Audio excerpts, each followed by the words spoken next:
भाग की अवधारणा, यानी भाग करने से पहले आपको क्या क्या बातें समझनी है। पहली बात की ये जान लीजिए कि भाग में यहां जो लिखा रहता है, जिससे भाग देंगे भाजक, जिसको कटाना होता है, विभाजित करना होता है भाज्य, जो आता है उत्तर में भागफल, और नीचे जो बचता है शेषफल। यहीं पे कंट्रोवर्सी है।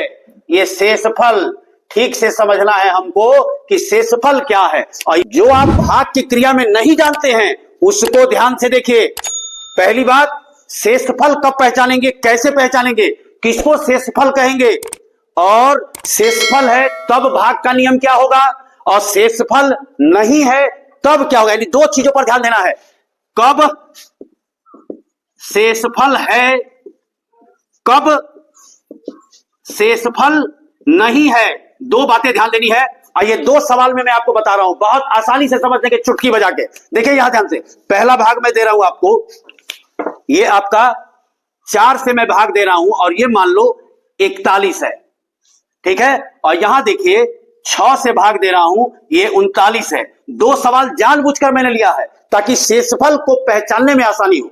यहां देखिए 4 का भाग जाएगा इसमें, एक बार पढ़ेंगे तो 4 एकम 4, इतना तो सब लोग जानते हैं। अब ध्यान देना, ये जो भाज्य 41 लिखा है, इसमें से जो एक डायरेक्ट उतरेगा ये शेषफल नहीं है। जब शेषफल ये नहीं है, इसको इससे विभाजित करना है, तो दशमलव लगाने से पहले एक जीरो लगा देते हैं। क्या ये शेषफल नहीं है? ऐसी स्थिति में जब इसको इससे विभाजित करना होगा तो दशमलव के पहले एक जीरो लगाएंगे, और तब यहां जीरो लगेगा। अब 4 दूनी 8, 4 दूनी 8, अब ये 2 जीरो, 4 पांचे 20, ये हो गया। अब इसी भाग को मैक्सिमम बच्चे कैसे करते हैं, यहां ध्यान दीजिए। जैसे 4 है, ये 41 है, जरा ध्यान देना कैसे करते हैं।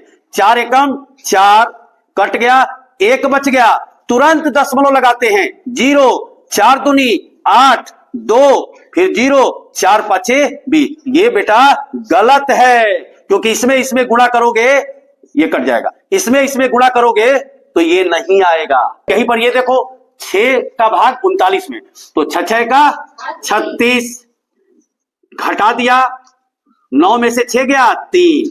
अब घटाने के बाद जो आया है वो शेषफल होता है। याद रखना, जो डायरेक्ट उतरता है शेषफल नहीं होता है, जो घटाने के बाद आएगा वो शेषफल होगा। और इसको जब घटाना होगा तो डायरेक्ट दशमलव लगेगा, यहां पर दशमलव के पहले जीरो नहीं लगेगा।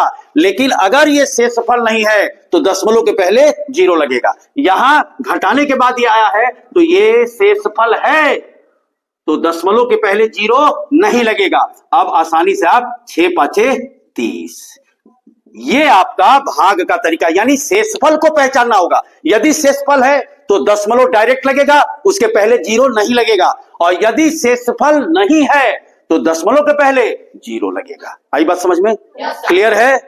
धन्यवाद।